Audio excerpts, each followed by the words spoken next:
আসসালামু আলাইকুম সবাইকে। আজকে আমরা যে টপিকস নিয়ে কথা বলবো এবং যে টপিকসটা শিখবো তা হচ্ছে ডাটাবেজ ম্যানেজমেন্ট সিস্টেম। এটি আইসিটি সাবজেক্টের একদম শেষ অধ্যায় অর্থাৎ ষষ্ঠ অধ্যায়। এই অধ্যায়তে মূলত ডাটাবেজ ম্যানেজমেন্ট সিস্টেম নিয়ে আলোচনা করা হয়েছে। আর আমি আজকে এখান থেকেই কথা বলবো। ডাটাবেজ ম্যানেজমেন্ট সিস্টেম বলতে আমরা কি বুঝি? আমরা কি কখনো লক্ষ্য করেছি আগে যখন আমরা অফিসগুলোতে যেতাম, অর্থাৎ আরো অনেক আগে, অনেক বছর আগে যখন অফিসগুলো ভিজিট করতাম, তখন অনেক ফাইল অর্থাৎ এক গাদা ফাইল নিয়ে একজন ম্যানেজার বসে আছে। সেই আমরা যখন কোনো ডাটার জন্য তাকে জিজ্ঞেস করতাম যে আমার এই তথ্য প্রয়োজন, তখন সে এক গাদা ফাইল খুঁজে করে তখন ডাটাটা দিতে অনেক সময় লেগে যেত। কিন্তু এখন এখন কি হয়? এখন অফিসগুলোতে মূলত একটা কম্পিউটার নিয়ে একজন অপারেটর বসে থাকে, তার সাথে হয়তো কিছু কাগজপত্র থাকে, এর বাইরে আর কিছুই থাকে না। অর্থাৎ আধুনিকায়নের কল্যাণে ডাটাবেজ ম্যানেজমেন্ট সিস্টেমের মাধ্যমে ডাটাগুলোকে কম্পিউটারের মাধ্যমে অ্যাক্সেস করা যায়, ম্যানেজ করা যায়। আচ্ছা, আমরা কি জানি ডাটাবেসটা মূলত কি? ডাটা শব্দের অর্থ উপাত্ত, এটা সকলেই জানি, এবং বেজ শব্দের অর্থ ভিত্তি। মূলত ডাটাবেস দুটি শব্দের সমন্বয়ে গঠিত একটি শব্দ। সেটার অর্থ দাঁড়ায় ডাটাবেস অর্থাৎ তথ্যের ঘাঁটি কিংবা উপাত্তের সমাহার। এই ডাটাবেস ম্যানেজমেন্ট সিস্টেম বলতে সেই তথ্যগুলোকে ম্যানেজ করা, অর্থাৎ কোনো তথ্য ইনসার্ট করা, ডিলিট করা, আপডেট করা, কোনো তথ্য খুব সহজেই খুঁজে বের করা, কম্পিউটারে সার্চ দিয়ে অনেক তাড়াতাড়ি কোনো তথ্য বের করে ফেলা, এটাই মূলত ডাটাবেজ ম্যানেজমেন্ট সিস্টেম। আচ্ছা, আমরা কি লক্ষ্য করেছি ডাটা এবং ইনফরমেশন দুটি শব্দ, এই দুটোর মধ্যে কি কোনো পার্থক্য আছে আদতে? আসলে দুটি শব্দ সেম মনে হলেও কিন্তু এই দুটি শব্দের মধ্যে একটু পার্থক্য রয়েছে। ডাটা শব্দের অর্থ উপাত্ত, জানি, কিন্তু ডাটা বলতে যেটা বোঝায় তা হচ্ছে বিশৃঙ্খল কোনো উপাত্ত বা ইনফরমেশন। অর্থাৎ সেটা বিশৃঙ্খল, আমার কাছে অনেক ডাটা আছে কিন্তু তা সুশৃঙ্খলভাবে সাজানো নেই। আর ইনফরমেশন মূলত সুশৃঙ্খলভাবে সাজানো অনেকগুলো উপাত্ত আমার রয়েছে, যেগুলো অনেক সুশৃঙ্খলভাবে আমি খুব স্বল্প সময়ে ডাটাগুলো খুঁজে বের করে ফেলতে পারি। অর্থাৎ ইনফরমেশন এবং ডাটার মধ্যকার যে পার্থক্যটা মূলত তা হচ্ছে ডাটা সবসময় সুবিন্যস্ত থাকে না, আর ইনফরমেশন সর্বদা সুবিন্যস্ত থাকে। এখন আমরা পরবর্তী পাঠে যাই। ডাটাবেজ ম্যানেজমেন্ট সিস্টেমে মূলত তিনটি শব্দ সবচেয়ে বেশি কমন। একটা হচ্ছে এন্টাইটি, আর একটা হচ্ছে অ্যাট্রিবিউট, আর একটা হচ্ছে ভ্যালু। আমরা কি জানি এন্টাইটি কি? মূলত এন্টাইটি হচ্ছে যে বিষয়ের ডাটা আমি সংরক্ষণ করছি, সে বিষয়টাই মূলত এন্টাইটি। ধরলাম আমি প্রোডাক্টস সম্পর্কিত ডাটা সংরক্ষণ করতেছি, তাহলে প্রোডাক্টসটা এখানে এন্টাইটি। তাহলে অ্যাট্রিবিউট কি? অ্যাট্রিবিউট মূলত প্রোডাক্টসের বৈশিষ্ট্য। প্রোডাক্টসের যে বৈশিষ্ট্যগুলো আমি সংরক্ষণ করব সেটার নামই হচ্ছে অ্যাট্রিবিউট।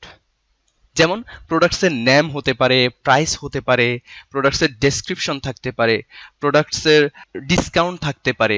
এগুলো মূলত অ্যাট্রিবিউট, অর্থাৎ নেম, প্রাইস, ডেসক্রিপশন, ডিসকাউন্ট, এই চারটি জিনিস অ্যাট্রিবিউট। অর্থাৎ হেডারে যে জিনিসগুলো সম্পর্কে আমরা লিখব সেগুলোই হচ্ছে অ্যাট্রিবিউট। আর অ্যাট্রিবিউটের মানগুলোকে মূলত আমরা ভ্যালু বলি। ভ্যালুটা কেমন? ধরো আমার প্রোডাক্টস টেবিল মধ্যকার নেম, প্রাইস, ডিসক্রিপশন এবং ডিসকাউন্ট, এগুলো হচ্ছে অ্যাট্রিবিউট। আর ভ্যালুটা হচ্ছে নেমটা কি হবে, অর্থাৎ যদি প্রোডাক্টসের নেম হয় ম্যাটাডোর এবং প্রাইস হয় 10 টাকা, ডিটেলস বলতে গেলে ম্যাটাডোর হাই স্কুল যদি ডিটেলসে থাকে, এবং ডিসকাউন্ট যদি 5 টাকা থাকে, তাহলে এই যে ম্যাটাডোর ডিটেলসে হাই স্কুল থাকা, ডিসকাউন্টে 5 টাকা থাকা, এরপর হচ্ছে প্রাইসের মধ্যে 10 টাকা থাকা, এই 5, 10, হাই স্কুল এবং ম্যাটাডোর, এই চারটা জিনিস মূলত ভ্যালু। অর্থাৎ অ্যাট্রিবিউটের মানটাই মূলত ভ্যালু।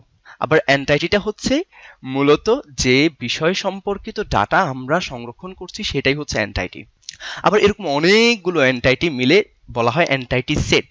তোমরা পিকচারের মধ্যে দেখতে পাচ্ছ প্রোডাক্টস, ক্যাটাগরি, কাস্টমার, অর্ডারস, এই চারটি এন্টাইটিকে মূলত এন্টাইটি সেট বলা হয়। ওকে, আমরা এই বিষয় সম্পর্কে এন্টাইটি, অ্যাট্রিবিউট এবং ভ্যালু সম্পর্কে আরেকটু ক্লিয়ার হব। আমরা পরবর্তী চিত্রটা একটু দেখি। এই চিত্রে লক্ষ্য করো, স্টুডেন্টস সম্পর্কিত ডাটা আমি সংরক্ষণ করছি। এখানে স্টুডেন্টসটা মূলত এন্টাইটি। আর অ্যাট্রিবিউটটা কি? Attribute name, role, class, age, এই চারটা জিনিস মূলত অ্যাট্রিবিউট। এই জিনিসগুলো স্টুডেন্টসদের বৈশিষ্ট্য, এই হিসেবে এগুলোকে বলা হয় অ্যাট্রিবিউট। আমরা জানি অ্যাট্রিবিউট শব্দের অর্থই হচ্ছে বৈশিষ্ট্য। আবার ভ্যালু কোনটা? যেমন কারো বয়স 16 বছর, যেমন এখানে আহমদ গালিব, রোল 103, ক্লাস 10 এবং এজ হচ্ছে 16। এই 16টাই মূলত ভ্যালু, অর্থাৎ প্রত্যেকটা অ্যাট্রিবিউটের আন্ডারে যে কলামের মধ্যে যে ফিল্ডটা থাকবে সেটা হচ্ছে ভ্যালু। আবার প্রত্যেকটা ভ্যালুকে ফিল্ড বলা হয় ডেটাবেজে, এটাকে ফিল্ড বলা হয়। আরো একটা জিনিস লক্ষ্য করো, এখানে প্রত্যেকটা আলাদা আলাদা রো কিন্তু একটা রেকর্ড, অর্থাৎ অ্যাট্রিবিউটের রো বাদে পরবর্তী যে 3টি রো রয়েছে এগুলোর প্রত্যেকটি আলাদা আলাদা রোকে রেকর্ড বলা হয়। যেমন মুজাহিদ ইমদাদ 102, ক্লাস 9 এবং 15 বছর, এই পুরোটা মিলে একটা রেকর্ড, অর্থাৎ এখানে একজন স্টুডেন্টসের ডাটা রেকর্ড করা হয়েছে। কি সহজ, তাই না? আচ্ছা, আমরা আরেকটু লক্ষ্য করি, স্টুডেন্টস ডাটাবেজের এখানে এন্টাইটিটা কি? মূলত স্টুডেন্টসের ডাটা সংরক্ষণ করা হচ্ছে, এটাই হচ্ছে এন্টাইটি। আর অ্যাট্রিবিউটটা কি? স্টুডেন্টসের বৈশিষ্ট্যগুলোই attribute, name, role, class, age. Value attribute, অর্থাৎ বৈশিষ্ট্যের যে মান, বৈশিষ্ট্যের সম্পর্কে যে বর্ণনা, সেটাই মূলত ভ্যালু।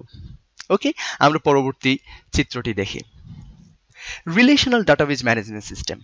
আচ্ছা, আমরা কি জানি রিলেশনাল ডাটাবেজ ম্যানেজমেন্ট সিস্টেমটা কি?